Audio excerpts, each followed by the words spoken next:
Blue না বললে কি করে ব্লু দেবো বল, নইলে ওরা বন্ধু করতে পারত। গরম, ঠান্ডা তো আবার গরম করতে গেল। ভেবেছিলাম বড় হয়ে পরিবারের সমস্যা দূর করব, এখন দেখছি আমি পরিবারের আসল সমস্যা। না না মসিফ ভাই, এসব ভেবো না।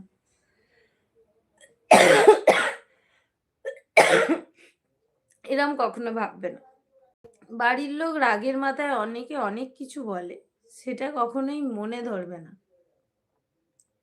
আমরা, তোমার বয়সে আমিও ধরতাম, কিন্তু এখন আমি বুঝেছি আর আমি বলছি সেই জন্যই, বাড়ির লোকের কথা কখনো মনে ধরবে না। দেখো রাগ হলে তো আমরাও কত কিছু বলি।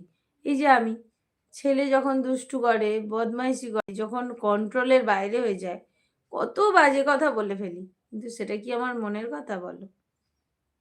না, মনের কথা নয়। তাই জন্য এইগুলো মা হয়েছি আজকে তবেই রিয়েলাইজ করছি যে বাড়ির লোকরা